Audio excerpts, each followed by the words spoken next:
And hello, ladies and gentlemen. My name is Jovan. And my name is Joshua Plummer. And yes, Josh is back. My God, man, how long has it been?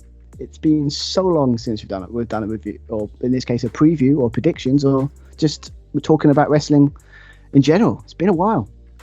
It has been a hot minute, hasn't it? Yeah. When was the last time? Pandemic, I know for sure. Was it a Mania? Must have been some kind of big event. I think it was. Oh, I dare say last year's. No, it wasn't this year's. Maybe it was last year's. Maybe. Coming up to maybe 2 years. Surely not. Time flies, eh? Hey, but we're back now. Obviously, we've got obviously if you're reading the description on video as well as anything else, we're back because AEW's got their first show in the UK, and it's at Wembley. And guess who two people are going to that show? Well, I'm going. I don't know about you.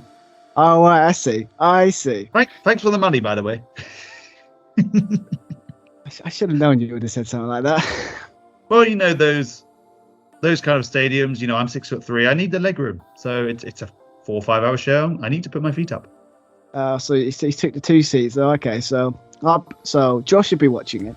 I obviously will be watching it with anger on the TV screen, but yeah. We're going to Wembley. Oh God! But as you can see, it's been So obviously, AEW All In first UK show. Had to obviously when we saw they were announced, we had to find a way to watch it. Right? Couldn't miss it. Couldn't miss it at all, could we?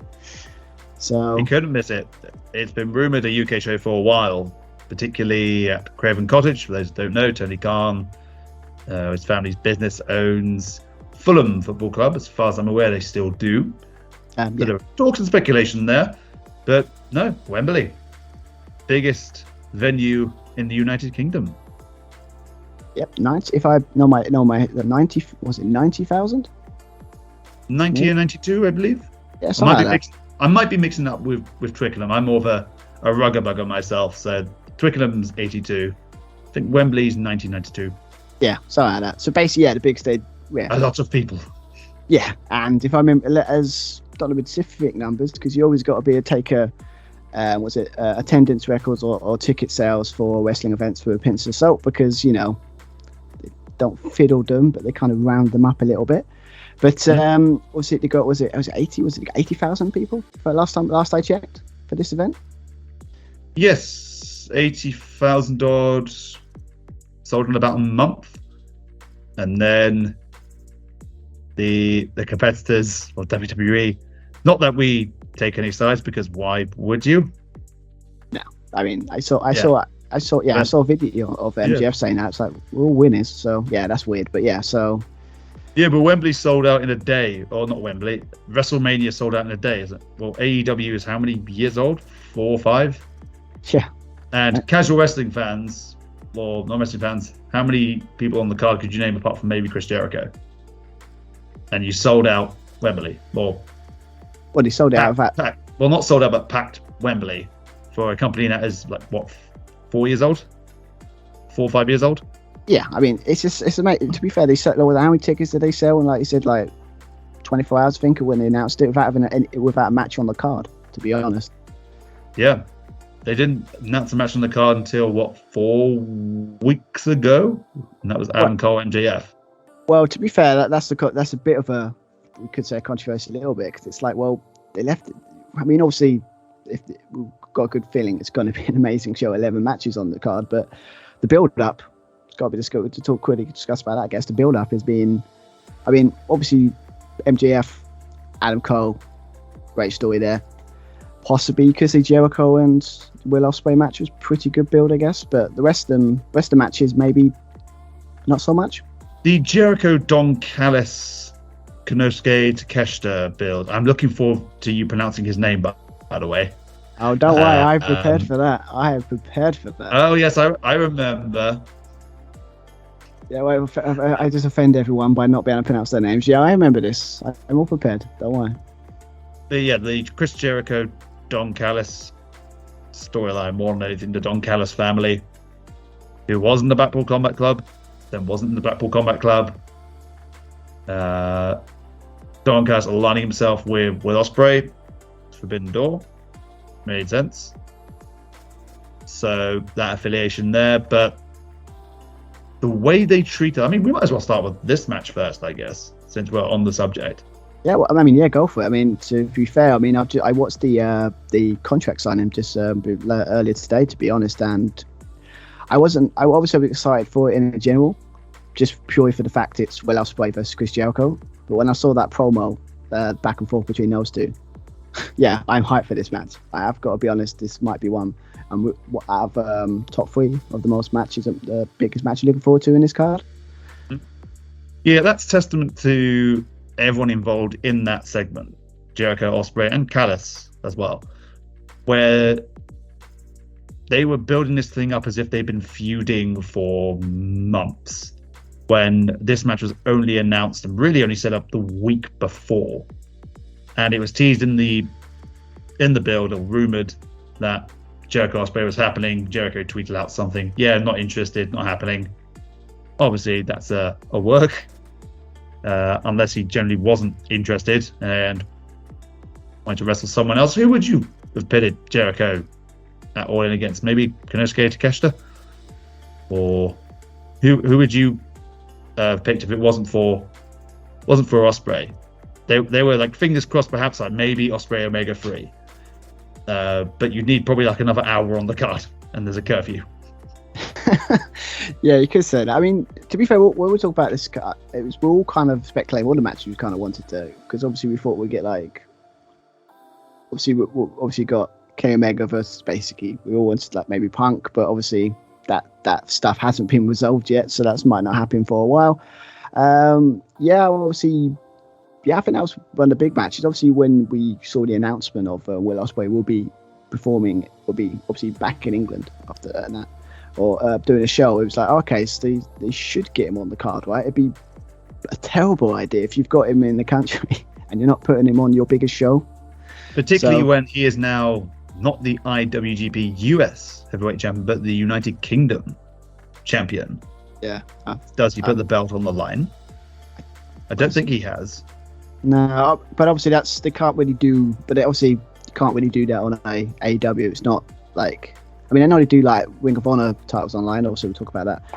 The titles online, that kind of stuff later on. But like, yeah, I can see why. Maybe this might set up a Wrestle Kingdom, or maybe like a Dominion match later on in the year, because it's been a while since Jericho's been on New Japan. But yeah, I mean, but this, I think this is a perfect example of like, it's a decent build, but then one good promo, one good segment can just make you like, can take it over the edge and just go, yeah, it's gonna be great. I mean, if the promo is to be believed, obviously this was supposed to happen 2 years ago, maybe in New Japan. Yes, at the Tokyo Dome, I believe they mentioned that in the promo as well. But the pandemic happened. Yes, the pandemic. Imagine listening or watching Omega and Jericho just in complete silence. I don't know, because I used to think that, but then I watched was it Walter at the time versus Damajovic with no crowd, and that was, what was his name again? No, don't try it. Nice try. But you know what I mean. Ilya Dragunov, yes. That's what I think. I'm just got too many things in my head. But yeah, I watched that match with no crowd, and that was amazing. Stuart hates foreigners. No, I don't. Don't try that. Unbelievable. Looking like, as you can see, ladies and gentlemen, you can see why I was doing, a lot of videos by myself for a long time, because it's just stirring out trouble. But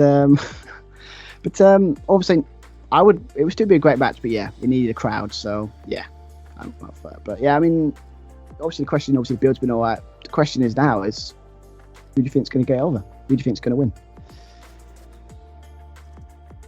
Mark Money would be on Ospreay, hometown boy. He mentioned in the promo feeding his stepson. Like, you're main eventer of the biggest promotion in Japan. Really, you're worried about putting a child in school? That was a little bit strange. Yeah, but then maybe they're doing the old brain completely gone again. Was the ones that I've got kids type thing, of course, like trying to play on the idea that he needs to win this match more. Maybe that's when you've got to put food on the table for your kids is always ups the stakes, but he didn't really need to, because when he was putting stuff like saying he beat Okada and he beat Kenny Omega like in 2 months or something like that, like that's enough. A month, I think. Yeah, he beat him in the G1. I believe they were in the same block or finalists. Something like that, yeah. So, yeah, that's a bit weird, but I mean, it would make no sense to kind of not bring him into this match. Oh, it's kind of feud in a way. Put him into this feud in his hometown crowd, and then he loses. It's the only option for this is obviously Jericho looks like he's going to win. Don Callis is going to get involved. With Ospreay will hit his finisher, and he'll get the win. It won't be a clean victory, I don't think. Of course it won't. You might get a little save from Sammy Guevara, for example. I mean, he's not on the card, but he's bound to do something stupid. Well, last time I was looking at that feud, like 1 minute he's saying like they're all like the Jericho Appreciation Society is leaving him, and then he's back in it, like, or he's like back supporting Jericho. So unless there's a long-term, swerve going on here that I don't know about. Unless Guevara's in the Callis family, or that's in the works. Again, that could work, but I don't know. I don't think it needs it of him like a Swerve, because it wouldn't be as shocking, if you know what I mean, because he's already kind of done it. Mm-hmm. So I'm still on. I mean, one thing I admire myself is, my God, Don Callis is the most hated man in pro wrestling right now. Up there with, good Up God, there with Christian Cage. I mean, yeah, or I think obviously WWE, of course, Dominic Mysterio still gets some boos like it's no tomorrow. So I mean, but I forgot, like, just like everyone's you're trying to talk and just he's drowned out with boos, and we're not talking about like putting some would put some added boos. It's like actually physically everyone in that building hates that guy, and it's going to be fascinating to see nearly 80,000 people boo the hell out of Don Callis. It's going to be great. But yeah, so we were both going on. So I was going to say Ospreay would be the smart pick one. I'd say Ospreay. Cool. So obviously we'll go for that match. So do you want to go by the order that's off Wikipedia, or do you just want to pop on? Let's go for go on big matches and work our way down. What's your preference? Let's go through that order, shall we? Let's use Wikipedia, because that's always a good point of reference. True, but yeah, it's well, I don't know. It's a lot of people use that reference. I use it, and hasn't. When it comes to that, it's fine. Just don't use it for actual other stuff. But anyway, yes, obviously, AEW do have like a pre-show, or what they call it, 0 hour, is it called, or something like that. Mm-hmm. So obviously, the big one of that one, obviously in 0 hour, is obviously an interesting choice, but I can kind of see it. It's obviously the ROH World Tag Team Championships are on the line, with Aussie Open defend their title against MJF and Adam Cole. And when they announced this, I was a bit, to me, actually, I'm assuming you're the same, like, they confused. I kind of get it, maybe storyline wise, but it's very strange. Interesting, like they're doing double duty. It's very risky. It is risky, especially if there's an injury, unless there's an angle they want to go for. But I don't see them pulling that if, say, Adam Cole or MJF gets injured, and then all of a sudden one's out in the main event when people want to watch that rivalry, watch that match, that climax. A lot of people are going to be miffed, and then all of a sudden there's some politicking. Say, all of a sudden now we have a unification match. Punk suddenly just turns up, and now it's MJF Punk. Now it's MJF Cole. Don't see many people being too happy about that. Especially if it's a match you've been advertising the longest of all the other matches.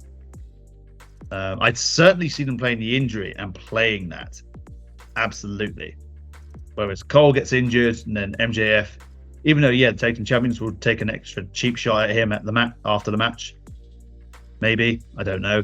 It's just another, like, for Adam Cole, the Ring of Honor titles mean a lot to him, whereas MJF, I think it's just another accolade. Doesn't really care. So that'd be fitting with his character. Yeah, and I'm sure the Name escapes me. Kingdom? Yeah, the King. Yeah. That's one. Mhm. And obviously Roderick Strong as well. There's got to be. I mean, obviously we get to that when we talk about the actual AEW World Title match. But yeah, I mean, the only thing that makes sense here is an injury. I don't see them winning the titles. I mean, it would be a good moment, I guess, but it has no further purpose than just they win the tag titles. Like, what do they do after that? Like, I don't see the idea of MGF and Adam Cole being on wherever Ring of Honor is now. Is it on their streaming site? I think. Mm-hmm. So, yeah, it's going to be either it's an injury angle, as you said, or some sort of, I don't know. I could always see Roderick Strong get involved. Like, maybe he tries to do something, or he gets involved in this match or the main event. I don't know, but yeah. I just find it strange that WWE it's very risky, because but if they actually do get injured, because obviously if they get injured, your main event's buggered, pretty much. So. They're not reckless performance like compared to I feel. I mean, look at Omega Ospreay, for God's sake, with that Tiger Driver 91. Oh my God, please don't do that ever again. No. Well, going back to Ospreay, Jericho, the phone call that Jericho supposedly gave Ospreay, like, calm the fuck down. Otherwise, you're going to be in a wheelchair by the time you're 30 or whatever it was. Yeah, something like that. I mean, some of the stuff that guy was doing, it's amazing, but good God, one day it's gonna not end well for him. So, I think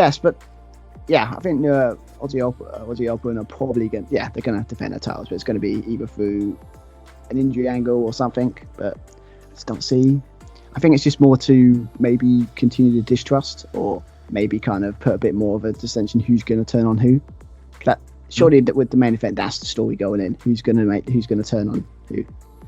There's going to be something to think about towards the main event, and I enjoy that aspect of like the old days of the Attitude Era, where there was like a pay-per-view and it all leads up to the main event. Say Backlash 2000, is Austin going to show up? Where's Austin? He's not here yet. That kind of thing, building the tension, building the stakes. Are Jericho and Benoit going to defect to WCW, ECW, King of the Ring 2001, Angle Wrestling 3 matches? Yeah, I got about.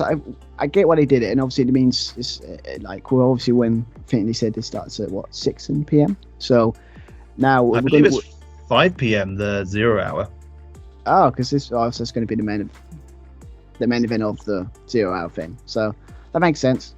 But it's just an excuse to get us in there early. That, to be fair, we were going to anyway. So, but just now we've got an added treat here with this match here. But yeah, it's going to be some sort of shenanigans or something happens. But Aussie Open are going to keep their tag titles because they don't need to lose them. Because there's no need. They've been booked strong as well on AEW, like beating the Hardys as well and other tag teams.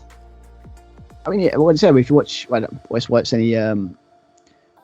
any New Japan Pro Wrestling, Strong Style? Yeah, that kind of stuff. Which I should watch more, but as always, find the time to watch all this wrestling. But I've heard they're good there, so yeah, it's going to be a great match to watch live. That's all I just know it's going to be a high, intense, kind of really fun match to watch. So, but we'll see a kangaroo kick, a double clothesline, a little bit of theatre to start off the night. Yeah, it's going to be great. But yeah, Aussie Open, they're probably going to win. They're probably going to win this match. Is that a prediction for that one? Yeah, that makes sense. Okay, cool. So obviously this changed. I think it was in Dynamite and went yesterday. But obviously there was another 0 hour match. Obviously it's for the FTW Championship that isn't officially acknowledged as a championship, but it gets defended quite often. Okay, with new champion Jack Perry recently turned heel, probably known as Jungle Boy, going against Hook. And I don't really know what to think of this. I like the idea of following on Jungle Boy is turning heel. I mean, it needed to be done at some point, didn't it? Because obviously, where can you take the kind of character they were going for? And yeah, I mean, at first it's a bit shaky, but I think it's been going all right, his heel turn, his heel run at the moment. So yeah, there are rumours and speculation and like talks kind of backstage and other dirt sheets, I guess. I think even Cornette mentioned that there's a story of Jack Perry not being particularly pleasant or not really caring at a press conference, but take that with a pinch of salt. I don't know. I'm just going off the character work and how well they perform from there. But the story that kind of progressing can make sense with fitting in with Christian Cage and potentially joining back up with Luchasaurus now they're all heels. Oh, okay, I've seen the error of my ways. Yeah, Christian Cage, you were right. So I can see some kind of alignment there later on down the line. The big thing for me, which is that doesn't make any sense or much sense to me, is Jack Perry was adamant that he wanted to win a AEW title this year. Okay, give the babyface some motivation, or the heel some motivation. He defends it once or twice, and then decides, yeah, I'm going to retire it because this what you wanted to be champion. What are your thoughts on that? It's a weird one. Obviously, again, as I said, like the FTW title technically isn't a title. Like it's kind of, I get it if it's obviously taking it from, obviously Hook had it, made sense because obviously Taz and all that. Obviously, it's his son and all that. But like, yeah, it's like if he's going for the idea that yes, he wants to be like a champion. Like, why doesn't he go for, Orange Cassidy's title or someone that actually is an AEW title? This one isn't a really title. It's more. I mean, I can't remember what Taz used to say what this title was, but it's not like they don't recognize it, but Stu kind of defends it more often. Just being a badass, effectively, like your Taz's, your Rob Van Dam's. But yeah, I mean, I don't mind. I mean, if it's enough to get a little bit of heat on him, and but yeah, you got maybe a little bit. You're right in this sense. A little bit of consistency would be nice for that. Like maybe he would just say this. I want to win an actual title. This means nothing, and disrespect Hook or something, because obviously that title means more to him than obviously it does Jack Perry maybe. But then he's kind of wants to defend it and then just drops it to a couple of defenses. Doesn't make any sense. But I don't know.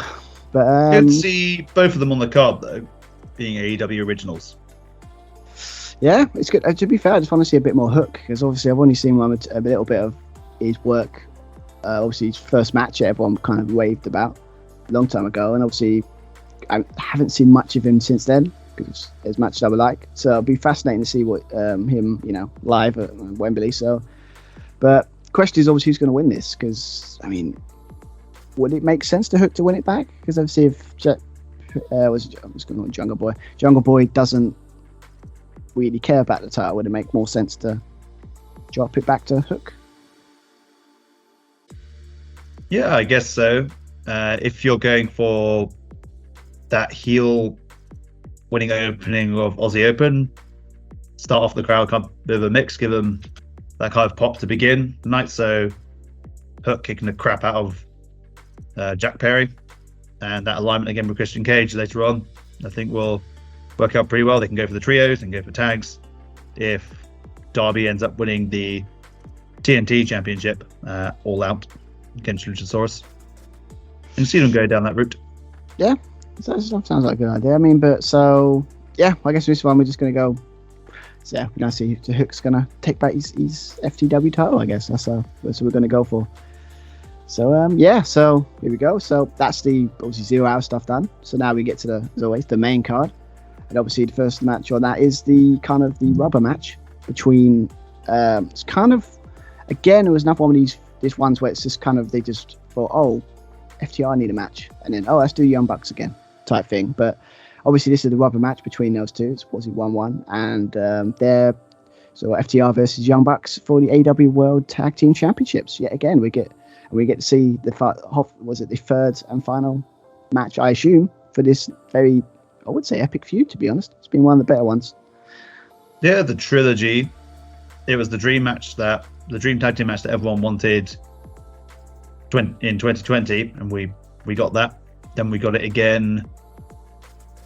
You were 21, 22, I can't remember, but on a Dynamite. 22.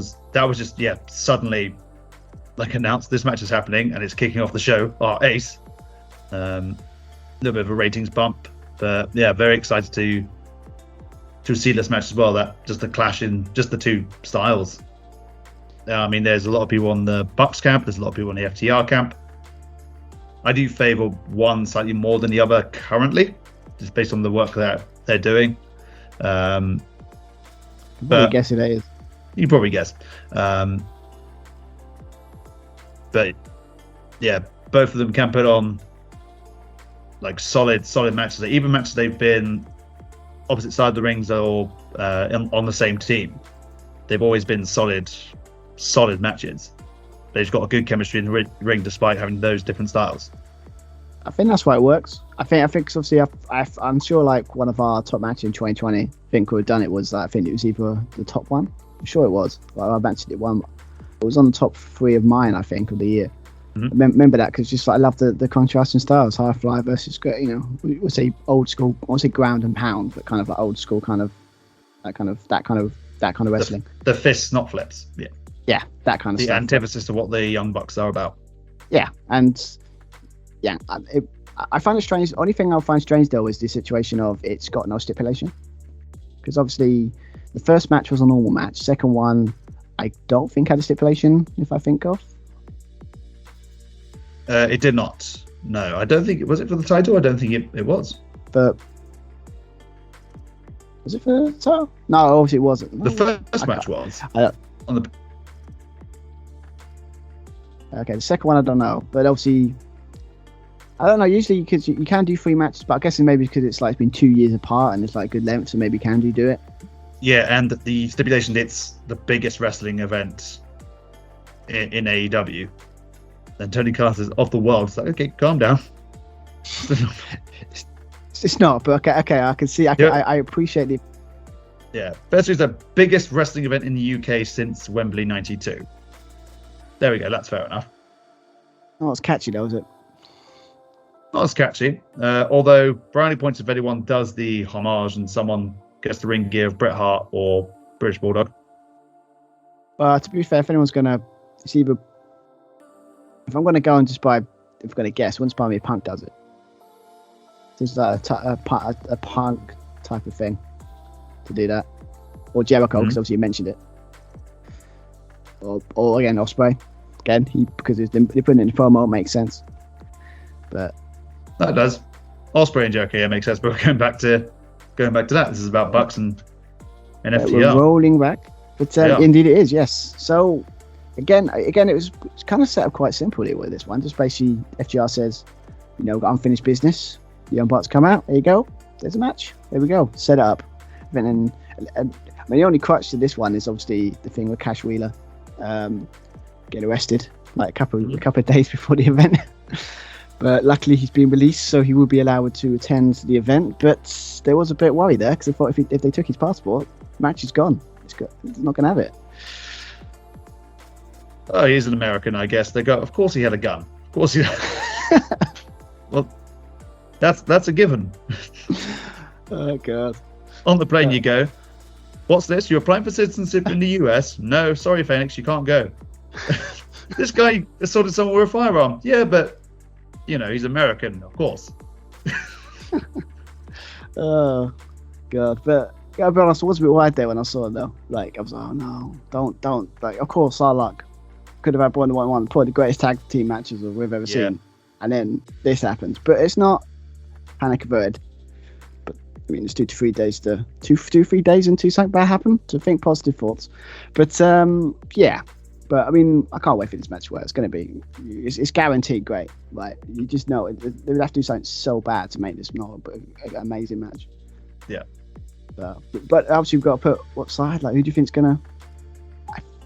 I've got a feeling I'm going for FTR because it has to. I think they're the most over team at the moment, and it makes sense, doesn't it? If they win it.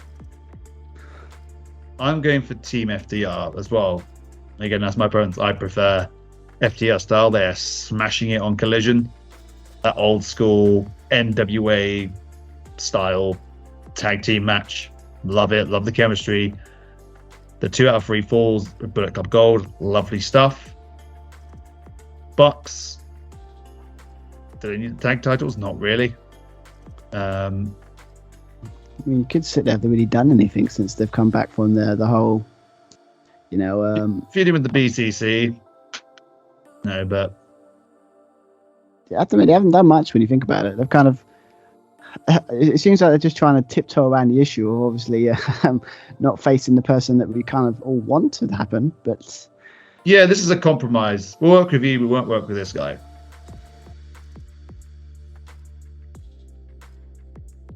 Yeah, we're back. Yes, sorry about that.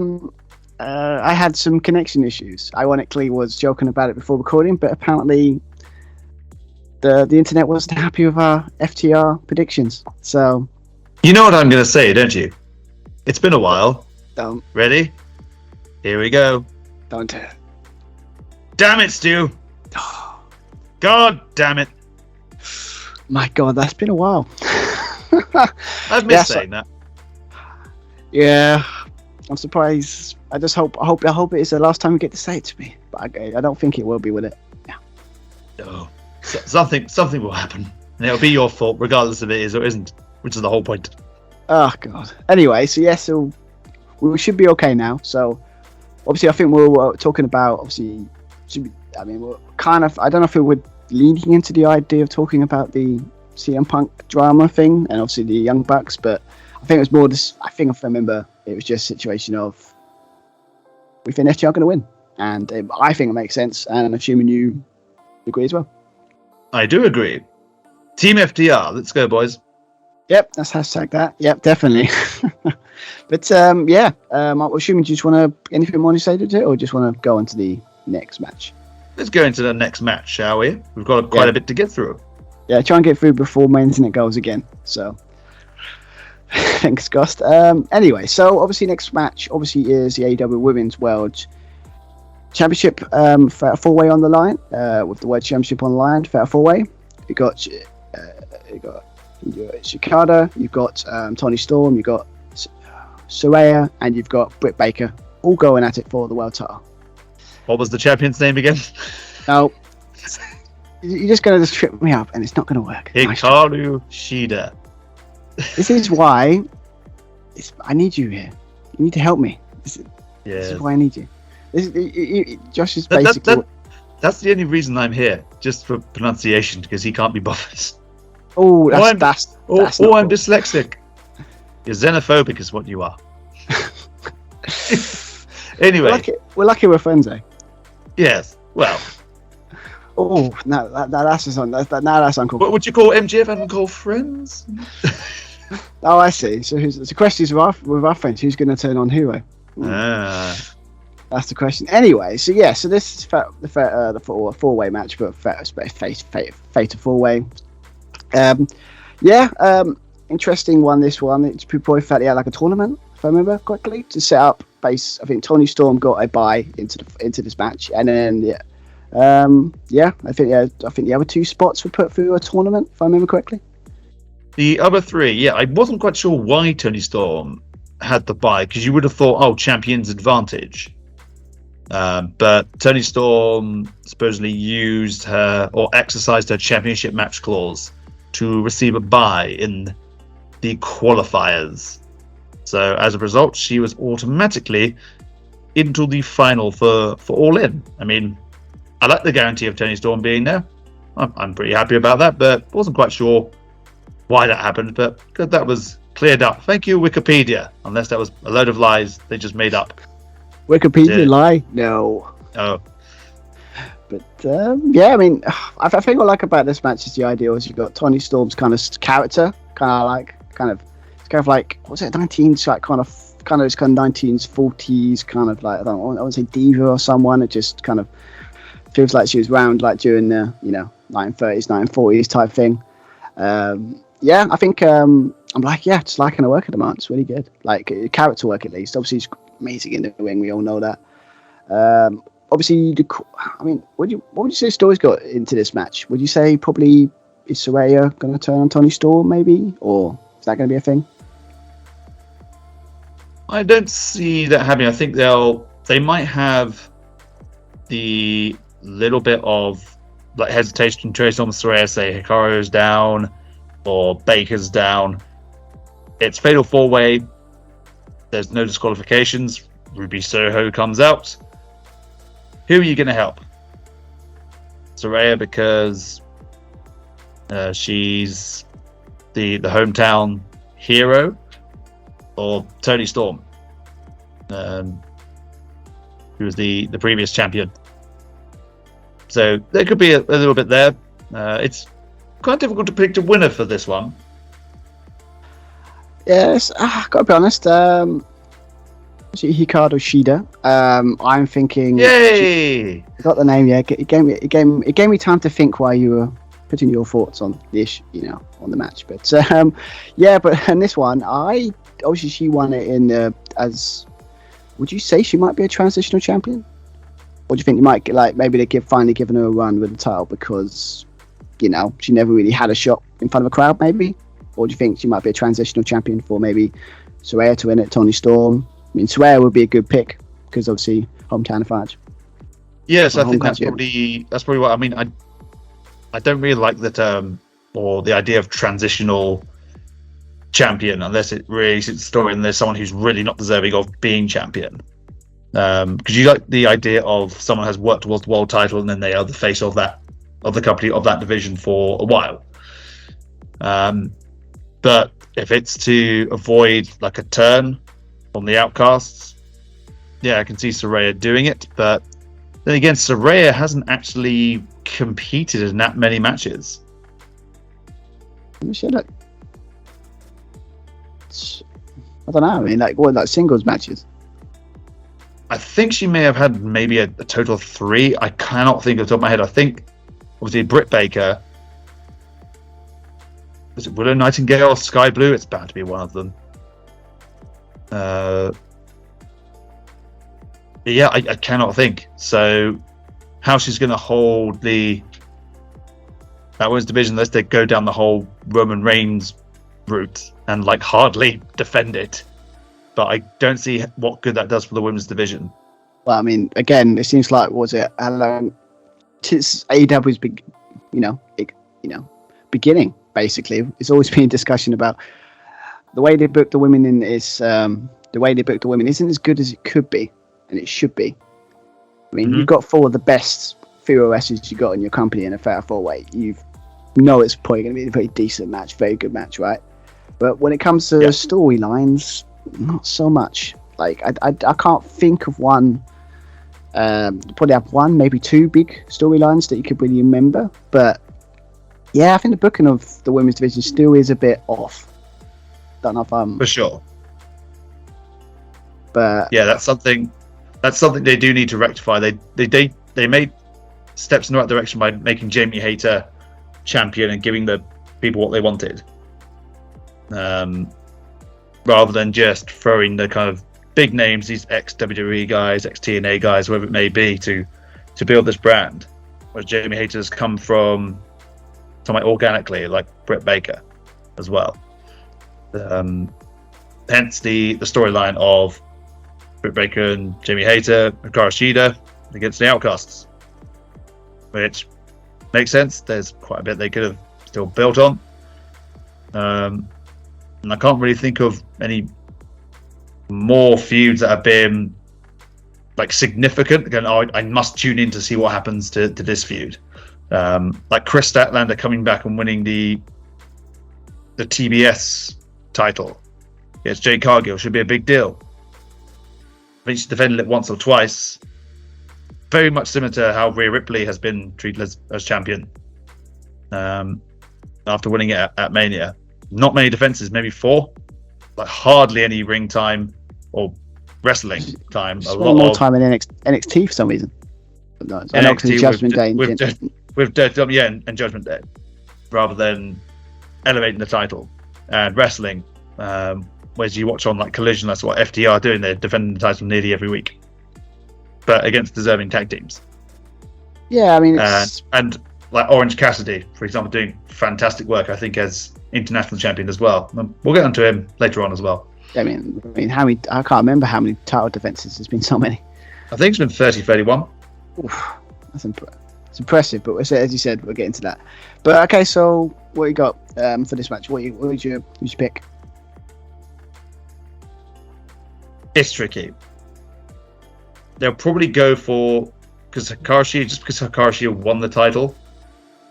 It'll either be Saraya or Britt Baker. What do you mean, like Jamie Hayter coming back to maybe for the assist? Yep, coming back for the assist. Maybe there is a little bit of dissension or, as I mentioned, hesitation with Toni Storm and Saraya. Saraya's meant to get her moment. Toni Storm wants to get her title back. That's why she got the bye. Then Ruby Soho, who's in the middle there, gets distracted. Jamie Hayter comes back. Although she did do her ACL, so I don't really... Is it ACL? I think she did. Well, it was something pretty nasty. Speedy recovery, Jamie Hayter. I don't see how much involvement there, but that kind of miscommunication. So I could probably see Britt Baker winning again, promoting the organic talent, the original AEW talent. Yeah, I mean, I could probably see miscommunication, maybe a roll up by Britt Baker, 1, 2, 3.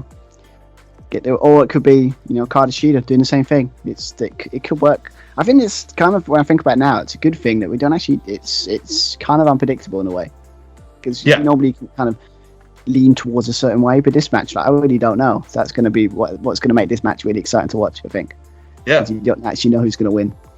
Like initially thinking as well, Toni Storm, don't really see her winning, but then again, if she wins the title, it was meant to be Saraya's moment, hence more dissension in the Outcasts. Yeah, and then it could set up a match that, really good feud between Saraya and Toni Storm that I would happily like to see that match, definitely. Yeah. So obviously the next match I think on this my very reliable list here is obviously, I don't know how this match is going to work. I mean, fascinating to actually see how this works. The tag team coffin match. Yeah. It's also had quite a few last minute changes, of course. Darby Allin and Swerve have been feuding for quite a few weeks and months now. AR Fox joins Mogul Affiliates, Mogul Embassy, whatever they're called, and then past couple of days, we're recording this on the Thursday, so Dynamite was last night. AR Fox is kicked out of Strickland's group, and in comes Brian Cage. So, okay, Brian Cage is a replacement. Nope, Christian Cage comes in. Again, story-wise, makes sense. And it's another big name for the card. And there's continuity with those two feuds going on at the same time. Yeah, I mean, I get it. Obviously, I mean, some of the stuff Christian Cage has been saying recently on his promos have been, borderline, I think. Some of the stuff he's been saying. But, But I mean, I think what I heard about it was AR Fox. I heard that maybe it's because he had a visa issue, so that's why they kicked him out. Like, it's a backstage thing. Don't think it's more because that's why they kicked him out, and everyone's like, that makes no sense. But it's probably because they want to still have this match. But I think having Christian Cage there probably is a bit more of a, great placement, I would say, definitely. But they said the logistics of this. Obviously, I don't think that, unless this has been somewhere else. I don't think this is the first time a coffin match has been a tag team match. I mean, I'm interested to see what they have to put two of them in one coffin, or they got two. It's like logistics. I'm not quite sure about for this match. Got to be honest. Putting them both in the coffin, I don't know, or just one in the coffin. No idea. I'm sure they'll explain the rules. Yeah, I mean, let's do it similar to the old tables matches, where it's just basically one goes to the coffin, then they're eliminated, and then it whittles down to like two competitors, and then the final. Type thing. Put one in, the coffin's locked. It's 2-on-1, then all of a sudden, the sneaky heels, they've got the bolt cutters or whatever it is. They're going to lock the coffin. They come out, then all of a sudden they've got the numbers advantage. I mean, is it pure coincidence? Like that. Yeah, I mean, is it pure coincidence? There's a coffin match and Sting's involved. Yeah, well, and Darby Allin as well. Yeah, I mean, Darby Allin's in this match. Didn't know coffin match? No, but no, just because of the whole Undertaker Sting situation. Like, I just think for me, I found it a little bit there. It's like Sting, because obviously there's room. This year is going to be the last year he's going to wrestle Sting. I think he's going to retire at the end of the year, or even sooner. And again, we get to see Sting before he retires. Awesome. Isn't that just an awesome thing? But yeah, I mean, obviously this also feud. Obviously, there's basically the continuation of Darby Allin, Swerve, Strickland. Kind of, they've had a feud for years. So yeah, I mean, it's going to be fascinating just to see the logistics of it. I've got to be honest. So yeah, I mean, I don't want more to really talk about this really, because obviously the big story coming out of this match was the, was a new person added to it. So I'm just curious how it works. And so the question is, with this match, what do you think? Where are you going to go? Do you think it makes? Do you think Darby Allin and Sting? Obviously, at the first match, you would think they would win it, right? I would think so. Every time they've had some kind of showcase match on a pay-per-view, which is usually like the match before the main event, just a fun little tag team match, maybe no rules involved, or Sting jumps off something really tall, which he shouldn't be doing at this age, but fair play to Sting. Fair play. Still going. You still got it. Yeah, I can see Sting and Darby Allin. Yeah, I mean, it makes sense. It's the yeah, I just don't see the other way. I mean, Leicester's yeah, it's first match, so it has to work, I would say. So yeah, so obviously Darby Allin, Sting. Yeah, I can't. It's going to be great hearing Sting's music and just being there. Can't be the only one that's really excited to see that. Surely not. I'm excited to see it too. I'm looking forward to watching Darby Allin as well. I've been a fan of his for a while. I mean, he's been ever since we saw that first match against, was it Cody Rhodes? So we're going way back. Ever since then, huge fan. Again, talking about this is like, it's great. Like, I'm talking about all the matches and stuff, but then it just hasn't sunk in yet that actually we're not talking about it as watching it on TV, like, on our laptops. We're actually physically going to be there. I'm trying to calm down my excitement, but the closer we get to it, the more excited I'm getting. I've got to be honest.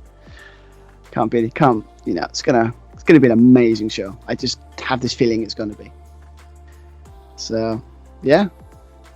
So obviously, next match is a match that is a 6-man tag, and obviously involves a person that has a name that, again, I might have to try not to butcher, but I'll give it a try anyway. There might be two, and one of them I really, really like. So don't butcher his name.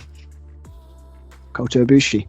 Yay! I was never going to get that one wrong. Never going to get. I mean, again, just when I was watching preview, when I was doing a little bit of research before we recorded this, don't know why it didn't click in my brain, but just the idea went, wait a minute, Kota Ibushi is going to be at Wembley. Kota Ibushi, the team, and Kenny Omega team together, so the Golden Lovers. They're going to be at Wembley, and we're going to see them live.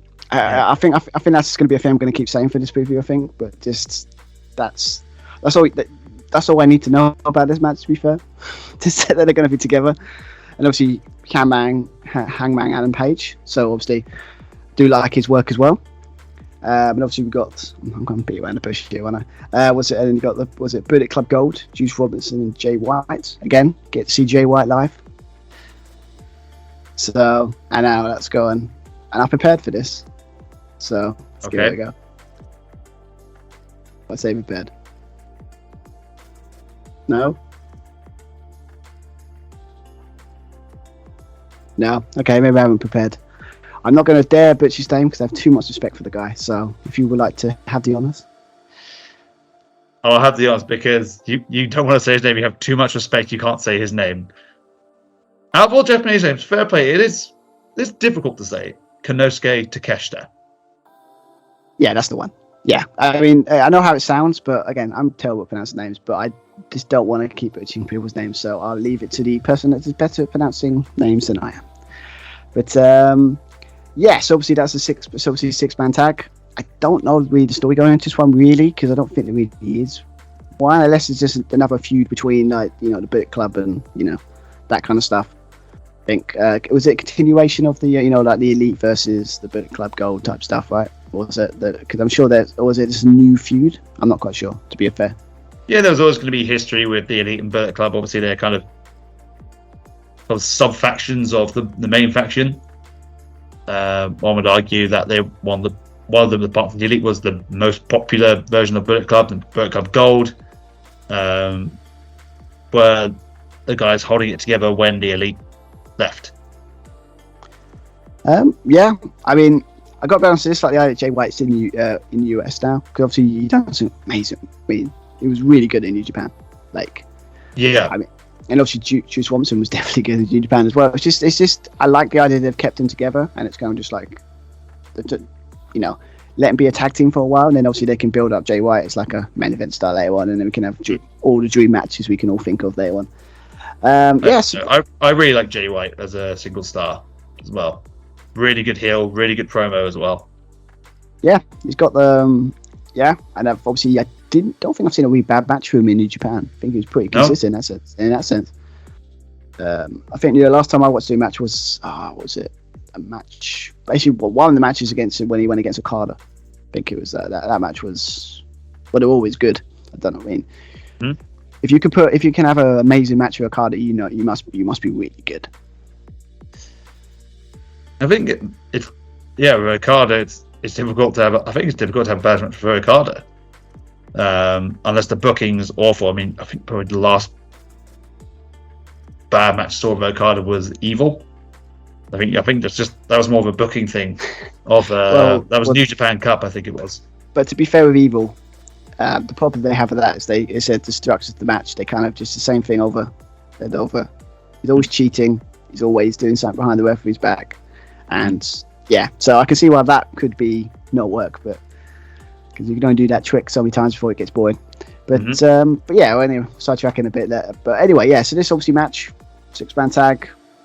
It's probably going to be high flying. It's going to be all over the place. It's going to be amazing. See all the set pieces. Yeah, it's going to be everything you would think. But Golden Elite, it's got to be the pick, right? I don't see, again, unless shenanigans occur, I would say Golden Elite would be the, I wouldn't say safe pick, but I'd probably say the right pick there. I'd say so too. Probably potentially being the opening match as well. Yeah, I mean, it will make sense because obviously you want to get the crowd going. And obviously you want to put the match, it's going to just be a great match. Everyone knows, but you're going to put the match is going to be high flying, energetic. Either that or they actually do put, I mean, at least you do start with FTR versus Young Bucks because, that'd be a high, get the crowd going, maybe. But maybe that's more of a... Start with a big match. Big name match. Yeah, I mean, it'd be intrigued to see how they put it together. But yeah, so Golden Elite makes sense, wouldn't it? If they get over here. And we probably haven't sold it to you, but definitely it's going to be a great match. So I would say just watch it 'cause it's going to be good. I just know it's going to be a good match. Oh, now we can talk about the match. It's going to be fascinating to watch just because we're going to be there. It's obviously the Stadium Stampede match. Shit's about to hit the fan. I know that's Annick in the arena, but Stadium Stampede, there was no one in the crowd. Well, in this case, blood's going to hit the fan because there's going to be tons of it. Oh yeah, well luckily we're in the God, so hopefully we won't get bled on. It's particularly by Moxley. You say that, but then wherever we are, in 1 minute we said, "Oh, we'll be fine." All of a sudden we turn around and Moxley there, It's like fighting with, I don't know, with a fork or screwdriver. I don't know. I wouldn't surprise if there's some sort of bat with a barbed wire around it, or some sort of 2x4 or something. It's going to be brutal. I mean, what's happening? Was it the third one? Or was it the fourth one? This is the third Stadium Stampede, but it's the first one with audience in attendance. We had 2 Anarchy in the arenas, both featuring Blackpool Combat Club.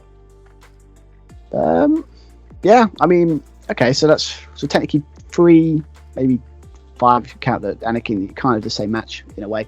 Just it's going to be fascinating what kind of stuff they do in the backstage area, because that's going to be when I think of Stadium Stampede, I just think of that thing with the was it golf cart or something like that. I think that was in the Stadium Stampede. Was it Sammy Guevara? Was it? I can't remember now. Like, someone just like run him over. Yeah. It's like, that's one I think. If you get anything, something as crazy as that. But yeah, I mean, obviously the story going into this, obviously we found out who the 2 other members of the Blackpool Combat Club's teammates are, and it's Santana and Ortiz. That I can't remember the last time they've been on AEW. It's been a while. I think it was a year. They mentioned on commentary because of injury. I mean, I'm assuming the story with this one is because of even like they feel banned by Eddie Kingston, maybe, because obviously maybe it's the only story that makes sense in my mind why they were aligning themselves with the Blackpool Combat Club. It would only think it makes sense. And they did align themselves with them in, I know for sure, the first Blood and Guts match against the Jericho Appreciation Society. I believe they were also part of the first Anarchy in the Arena match as well. With Eddie Kingston also on their team, with the infamous spot of him bleeding like a stuffed pig, carrying some gasoline, and almost setting fire to Danielson. As you do. What an image that was, though. Tony Khan commentary, what the hell is wrong with that man? Oh, God. But, yeah, this is going to be I have no idea. Like, I think in this one, it's got to be Eddie Kingston's team over, right? I only think it makes sense here. Because, obviously, Blackpool Combat Club have been really dominant, I think, last couple of months. So, and I was just really glad that obviously Eddie Kingston won his first singles title for a while. I think it's so. I think keep that momentum going. It makes sense. All right. This is where we disagree, and this is also part of the fan element as well. You're part of the Blackpool Combat Club. That's homage to William Regal already. True. Wouldn't surprise me if he's surprised he turns up. Wouldn't surprise me. Like I don't think he will, but we can always get. We say that, but it's like I don't think there's. I know it sounds always WWE now, but you can always do a deal or something that WWE wouldn't be totally terrible with. But maybe I'm just fancy booking think too much there. But I don't know. I mean, unless obviously the only thing that makes sense, obviously Eddie Kingston's the one that gets the pin. Like he's the one that gets pinned. Finally beats Claudio. Yeah, something like that. Or just but obviously with Santana Ortiz on the opposite side, it's like it would be a bit weird that they. Yeah, basically if Santana Ortiz like kind of don't, they've come back and then lose the first match back. It's unless there's a story involved in it, or like they cost Kingston. Maybe if that's what you're thinking. My God. Yeah. Eddie Kingston's losing friends over this rivalry, which should have been, like, to their minds, not to us, like dead and buried. It's like, okay, you've got a little bit of Claudio, let it go. And that going back to the first Blood and Guts match, Eddie Kingston put the submission hold on Jericho, but it was Claudio who got the submission win. See, that irked him. Having the match won the Ring of Honor pay-per-views, Eddie Kingston lost that match. There's history there, but I think going forward booking-wise, the way that Blackpool Combat Club have been booked, beating all the other trios, tag teams, Lucha Brothers, the Best Friends, either going towards a singles and a tag angle with the singles against, say, Moxley against Orange Cassidy, and the rest of the club going against whoever wins the tag titles with Bucks and FTR, or alternatively, because it's another trio, the Lucha Brothers part of a trio with Pac, Death Triangle. Obviously Pac pretty much cost them Blood and Guts just walking out because of the history with Claudio as well, the beef with Claudio rather. And their Blackpool Combat Club being a strong trio to then go towards another match we'll also talk about, House of Black or the Acclaimed. Yeah, obviously that'd be. I mean, we could talk about that now, to be fair, because obviously next on our list was obviously the Will Ospreay, Chris Jericho, but we talked about that early on. So and obviously we can talk about Punk a little bit later, but it's a nice tie into that, to be fair. It is. It's a shame because originally it was going to be 3 members, and I'd like to have seen the House of Blackpool. Yeah, that would have been interesting. I mean, but yeah, that would have been good. Maybe. Yeah, but then to be fair, we all forget that there's obviously we're all big about all in. Obviously, you've got All Out. Was it a week later? Mm-hmm. And there's only two matches added for that one as well.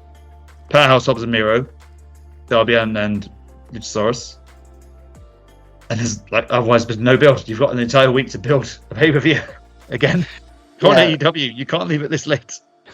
I mean, it's your decision to have 2 shows in a matter of, big shows in a matter of a week. Yes. Maybe you should have picked one, but obviously if you say pick one, pick this one. Definitely pick this one. Yeah, all out at Wembley. It's a name change, but there we go. Yeah, exactly. But anyway, yes, obviously the Trios World Championships one will be online. House of Black going against the Acclaimed and Billy Gunn. And obviously this is kind of storyline with the idea of Billy Gunn is obviously left his boots in the ring, kind of teasing that he's going to retire.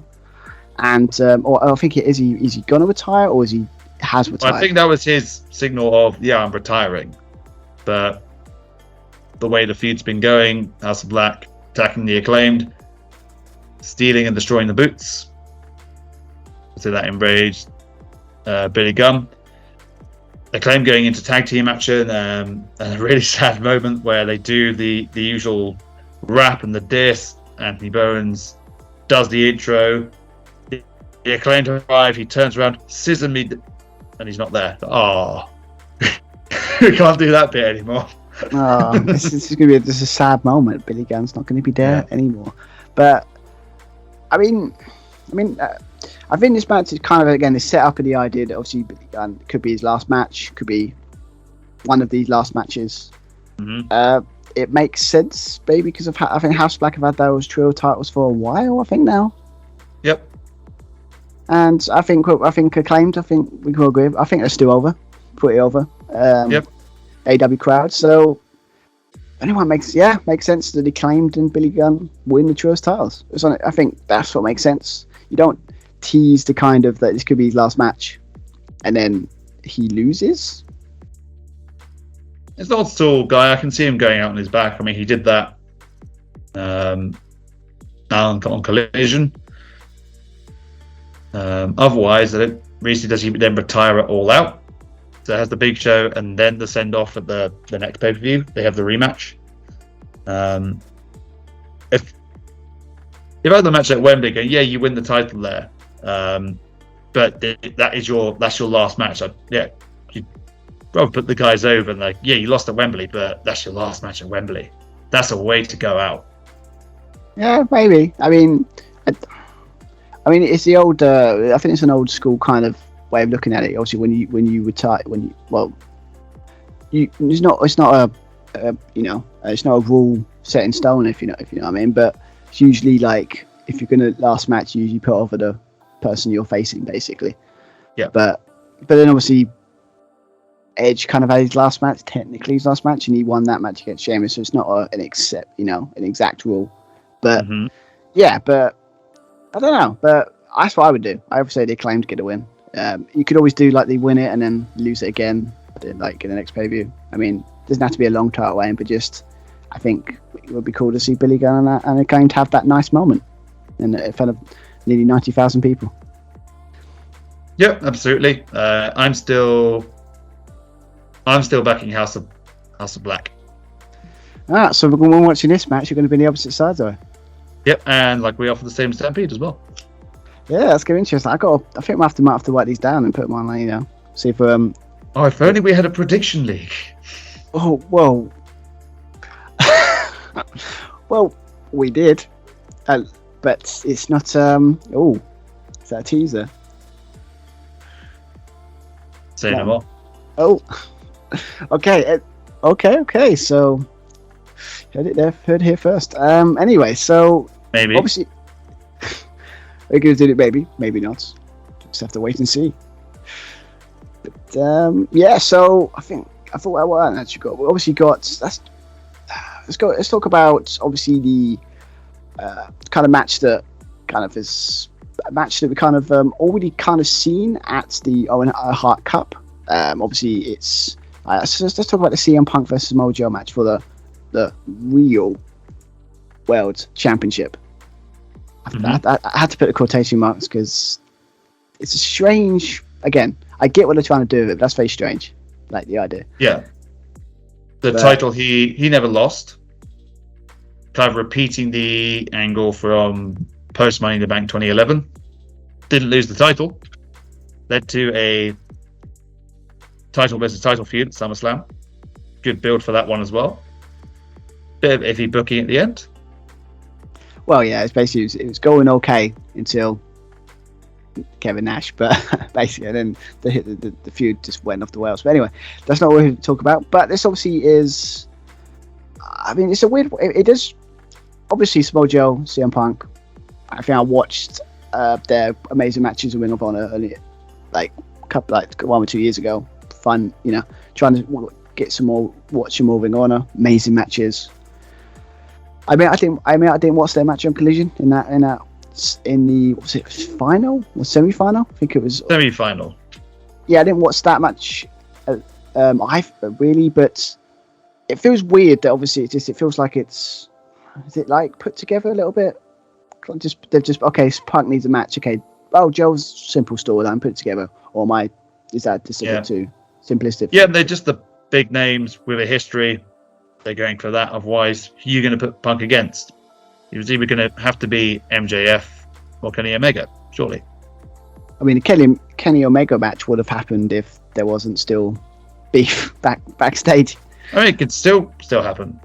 Yeah, I'm just still holding out hope for it. So at some point, it'll have to, because obviously it'll have to. It's best for business, mate. It's a feud that it's got. If there's anything us wrestling fans like, it's like we like a good feud that you build up on TV and obviously in the ring, but we also like feuds that got a bit of truth from backstage, a bit of heat there. So if they booked it right, it could be one of the biggest storylines the company's ever done. Sure. But in 2 days, sort out those issues that I don't see happening for a while. We just got to do this whole thing where Collision's where CM Punk wrestles, kind of, and then Dynamite's where the other guys wrestle. And so they can sit down and talk about it and just let it go, and then we can have a match. But until then, I might be downplaying this match a bit, because obviously it's going to be CM Punk, Joe. I mean, it's an occasion match rather than. I don't think it's going to be a spectacle like it was, like a showcase of what it was in 2003, 4, 5, whenever the matches were. It's just going to be a showcase match or a names match. It's going to be an occasion match. They hit the spots, the chokeholds, the Joe kind of walking away as Punk goes for a dive, the GTS, the Helicon device, maybe a few set pieces playing homage to their Iron Man matches. Just the occasion match to get two big guys on the card going for a world title. Yeah, and then obvious pick here. Until you can't be playing around with a title that technically isn't the world title, but it is a world title. Sort of. Punk's obviously going to win this one. I think that's pretty clear. But yeah, I mean, it's gonna we're gonna be there, so it's gonna be really great. Seeing two great performers wrestling in Wembley. It's gonna be awesome. But yeah, storyline wise, there's not really anything in there more than just they've got a long-standing rivalry all those years, and maybe this is the final match to finally end it. I think maybe. Yep. Because Joe was miffed that it ended up in a roll-up. I think the semi-final. So they just wanted the exclamation point, the full stop on the feud. Yeah, I mean that makes sense. I mean, to be fair, but then obviously, if I remember, Joe was the one that called Punk out, if I remember correctly. Yes. Well, of course, you just lost the match. You don't want to end it like that either. I think all those matches, it was either a draw or Joe won. Punk finally wins, but with a roll-up. Sneaky win. It wasn't a definite win. He wasn't knocked out, wasn't pinned, didn't submit. Well, he was pinned, but cheeky roll-up. Yeah, I mean, obviously we know how Punk reacted to Ricky Starks when he cheated to win in the final. So I mean, yeah, I think again it's good. You said it, I think you're right. It's going to be it's more of a two big names. They know that we're going to love it, and it's going to be a good match. It's not going to be like so spectacular in the sense of all kinds of crazy stuff, but it's going to give us what we want. And yeah, Punk's going to get the win, or if they want to set up something else for All Out, whatever that would be. I still don't know who Punk's going to face unless you face Ricky Stark again.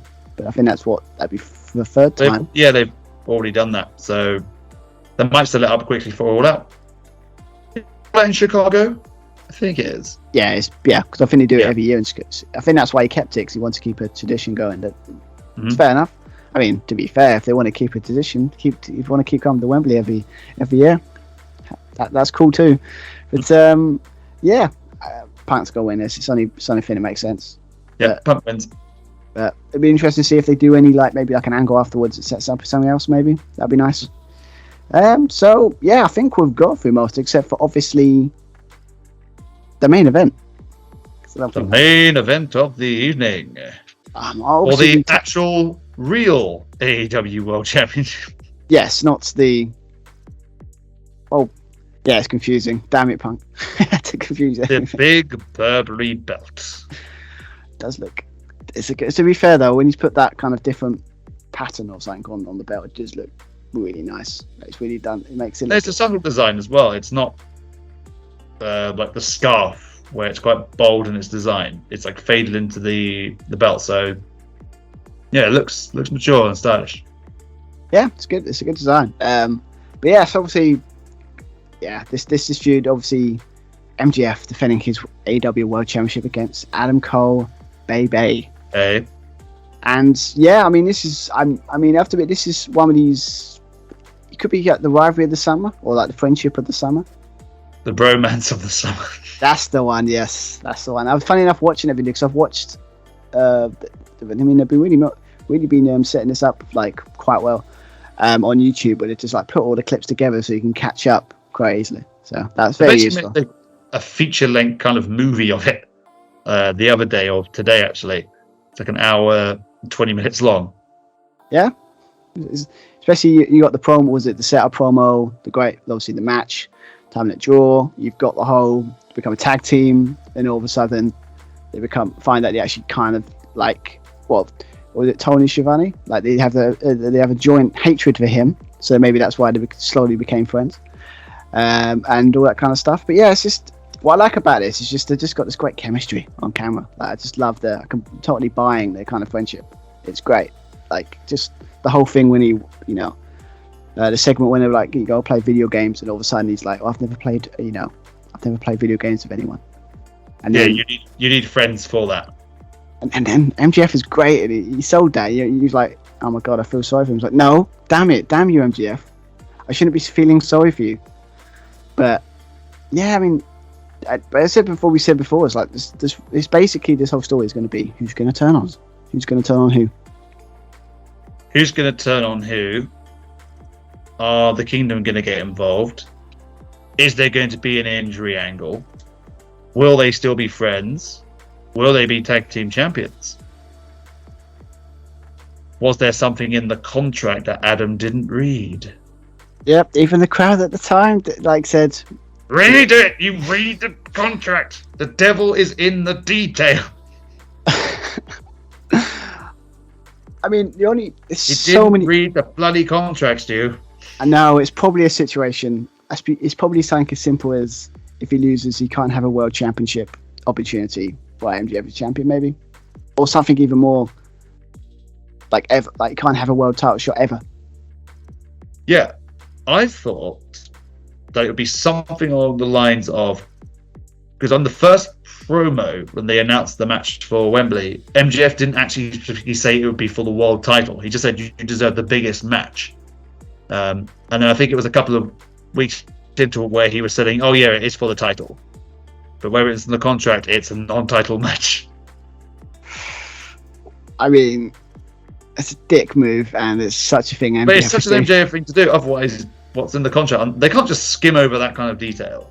No, and I don't think they would, because obviously this storyline has been very well crafted. So I don't think that's gonna. I mean, the only thing that's worked, 'cause obviously the thing with me, it's like I think when we were talking about this beforehand, like I said, I want, if anyone's going to turn anyone, it's going to be Adam Cole turns on MJF. And I think you were like, it's probably going to be MJF that turns on Adam Cole, right? I think they're both going to turn on each other. Because they both admitted it playing the video games. I was going to backstab you the moment such and such happened. Oh, really? I was going to do exactly the same thing. Yeah, I think what I like is I'm actually been quite surprised, not surprised actually when you think about it, is how like he's kind of face turn, because it is a face turn sort of. Yeah, but we've seen that before of MJF, a face turn. No, I think it. No, it needs to, I think this one needs to stick though, because I think he's been a heel for what was entire run.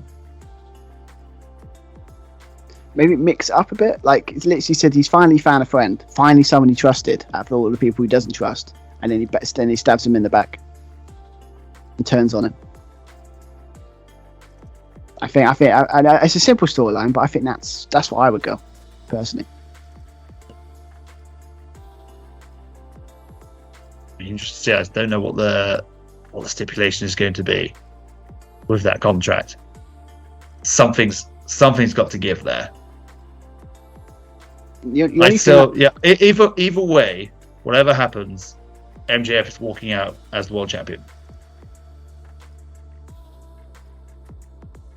I don't know. I think I could see Adam Cole doing it. Gotta be honest. If he does what I think they might do in a situation where Roderick Strong or is it the Kingdom? Yeah, the Kingdom. They get involved, and it finds out that he was like, this whole thing was a ploy to try and put MJF's guard down, so he can just win that final moment. Ever since that draw, was it time limit draw? Yeah. Ever since then, this whole thing's been a plan concocted to try and get the world title off him. I know it'll make Adam Cole the most hated heel, and it'll make MJF the most sympathetic character. Maybe a double turn. I don't know. Or something. I don't know about that. MJF is a face. Yeah, he's our scumbag, and people are cheering him. But he's still a deplorable human being. Yeah. He works so much better as a heel. I know, but you got to change it. You got to change that at some point, because again, he's been kind of the same guy. Yeah, they've had snippets of character. Obviously, the Punk feud, stuff with Winning Regal, that kind of stuff. Like, where he's more than just a generic bad guy, right? It's actually really fully, rounded character. But I don't know. I want to see more. I just want to see. I think it'd just be interesting to see him as a face for a while, because I think he could do it. Obviously, he's better with a heel, but I think he needs a bit of a, a bit of change for a bit. Because obviously, you can be. I mean, his title reign has been good. Obviously, all the great matches, but character-wise, he's still kind of doing the same old beats in a way.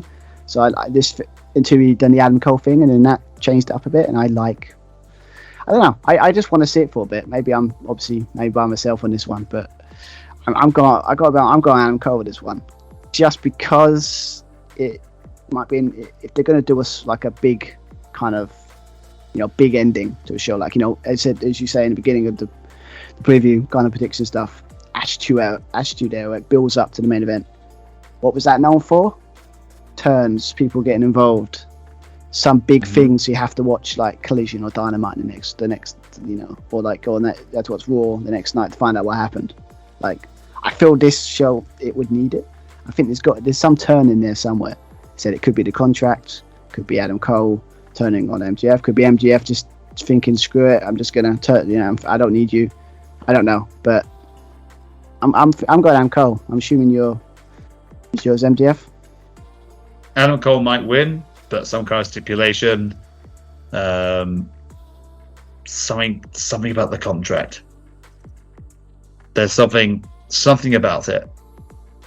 I think Adam Cole might win the match, but MJF will walk out as champion, leading off to an end-off face-off with Punk, sell up for All Out. Then straight away, boom, you've got a build for the next week. Yeah, that's a good point. Again, keep forgetting there's another show in a week, but no, but it probably go that way. But I just think, or unless they stretch it out to the situation of this, that they don't turn here and just have a great good match. Because if they have a great match and then obviously MJF wins it and they're still kind of friends, but there's kind of, they slowly build it up more than the turn maybe. But I don't know. Maybe the turn needs to happen, because it's been what 2-3 months feud, if I remember. A bit less than that. Yeah, about a few months or so. unless they still remain friends at the end. Maybe that is the twist, that they stay friends. Oh, what? There's no twist. You think there is no twist, or you think there's going to be a twist. It's a twist with a twist. Where Roderick Strong and the Kingdom come down maybe to help Adam Cole. Adam Cole says no, I'm going to win, thus leading to, I don't know, like the roll up that Bulldog did on Hart, that kind of thing. Oh, MJF did a sneaky one again. It's like, yeah, but I expected it because we love you, because you're our scumbag. Hug it out at the end of Wembley. Oh, lovely image. Yeah, but the only thing that really stops you thinking that way is we've already had that kind of moment where they've hugged it out.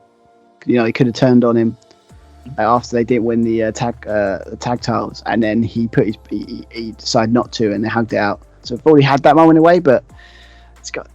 I'm still think there's going to be some sort of turn, or someone's turning on someone. Some kind of turn. There's got to be some kind of development. Absolutely. What's it going to be? Well, I'm gone. I'm still gone, and I think I'm going to go on Amco. I think I want to see that story because it'd be interesting, but maybe I'm just fantasy booking it a bit too much. But we'll obviously find out when we watch it. But assuming we're on different sides on this one, as a lot of people probably are on this feud, because it's been amazing. It's been a great. It's the best built feud going into the show by far. And no one really expected it to be the main event either. Everyone expected MJF, maybe Kenny, MJF, maybe CM Punk on that one. Didn't expect MJF Adam Cole, I thought. No, I mean, because I thought it would just be... Yeah, I mean, to be fair, we didn't expect it to go into where it went. We just thought it'd be like a nice little, similar to Bryan Danielson kind of thing, you know, so a well-known name going against MJF, good little promo battles, nice little feud. Ends for after 1 or 2 matches, and then it's over. But it's surprised a lot of people, and again, yeah, I still think Amco's going to do it. So, yeah. But maybe it's because I'm just a big fan of Adam Cole, so maybe that might be it as well. But I can't. It's going to be solid. The match is going to be really solid. So as long as no one gets injured. Oh my god! What would happen? They're going to tease the shit out of that. We mentioned it before. They're going to tease that. I mean, absolutely. MJF, I mean, why wouldn't you? I mean, MJF's the master of injuries. How many times did you use it in matches? Like, I mean, Iron Man match against Bryan Danielson. Yep, he's good at it. So maybe that might be the tease. But yeah, so yeah, we differ on this one. But yeah, I think we've gone through. Is it 11 matches? We've gone through them all. And yeah, I cannot wait. It's gonna be a great. I mean, I think by far it's gonna be a great show. I think that's guaranteed. Right, gonna get an amazing show. I think so. For the occasion as well. I think we'll have a few. Like some matches won't live up to. I don't think a couple of matches will live up to the hype. But then again, you have some cards where the build's not been great, but the result itself and the match itself been very surprising. WrestleMania, for example, the tag team match or the multi-person tag team match on day one, just put the tag teams together, and it was just such stupid fun. I think there's just going to be a bit of stupid fun as well. Yeah, I'm looking forward to stupid fun. I really am. Yeah, I mean, stupid fun. Yeah, or just honestly, it's just kind of could say first proper wrestling, like massive wrestling I've ever been to be fair.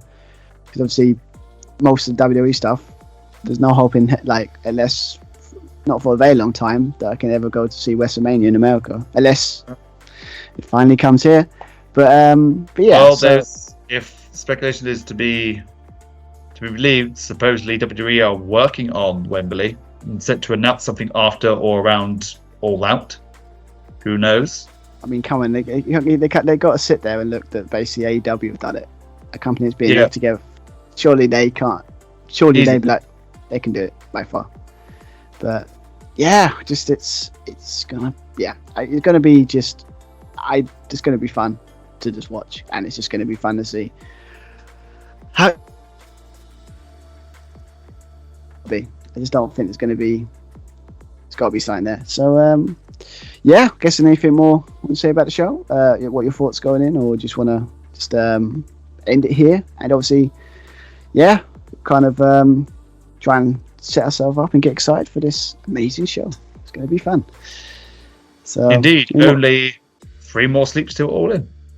Hopefully, this will be the wrestling Christmas. Wembley every year, please. Oh yes, please. I mean, to be fair, they've got a. I've got a feeling it's going to be a situation that there's going to be like they've got to do at least once a year, or make it a staple of like I think. Because they've been teasing it for like years. Like WWE haven't as much only now, but like AEW, like ever since the like first like year of their inception, like we'll come to the UK, we're going to do a show, and they're finally doing it. So hopefully it's not this like, okay, we've done it once, there you go, tick off the list, and we don't see it for like years. I don't think that'll be the case.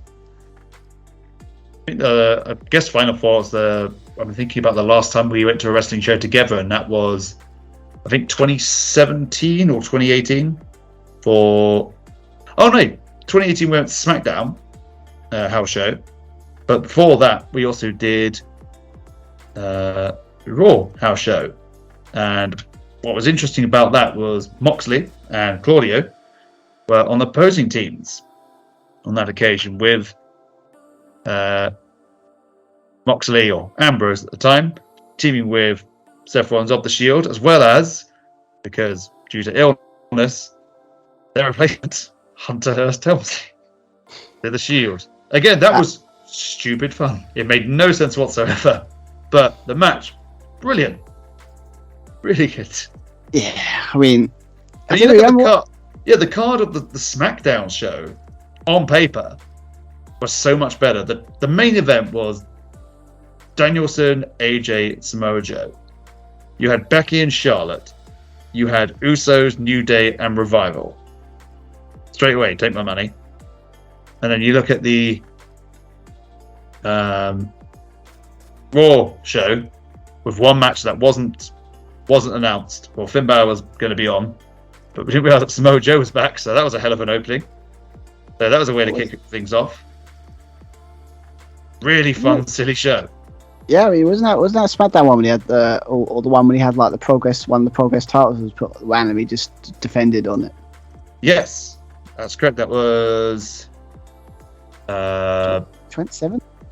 It was Trent Seven against Zach Gibson. Yeah. The idea that they just popped on just a random Progress kind of like worked out.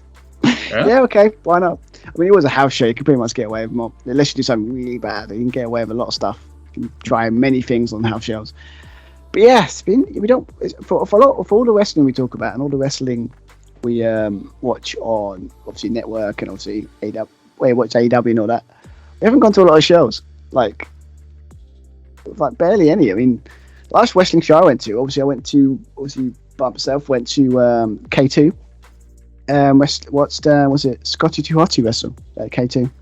Yes, who I believe, I'm not quite sure if he shared the same ring with or wrestled with, but same card with fellow wrestling podcaster and successful YouTuber Omega Luke.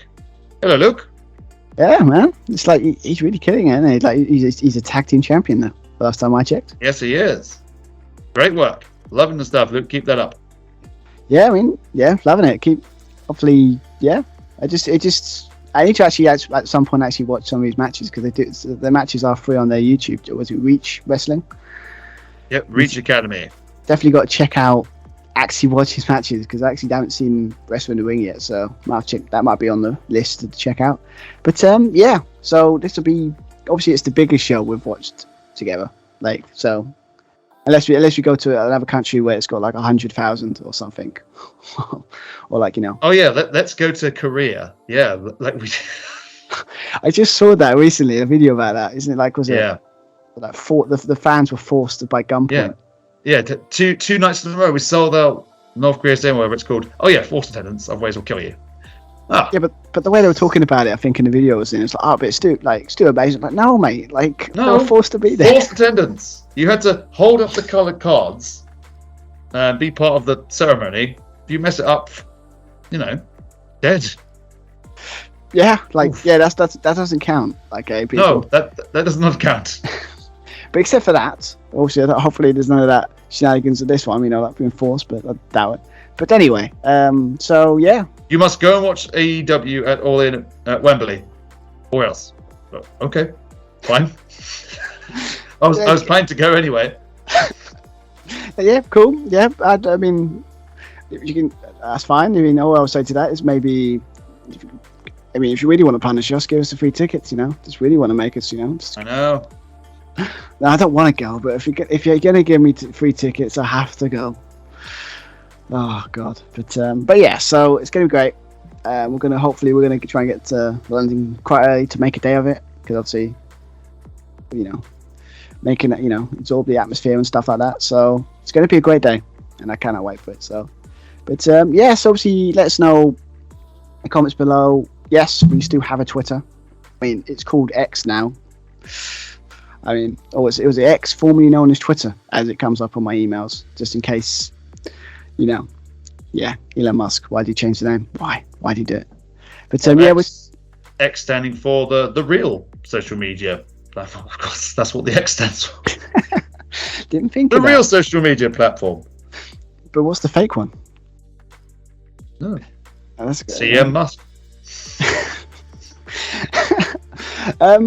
Yeah. Okay. Anyway, so yes, we're still on Twitter. We're still on Twitter. We're still on Twitter.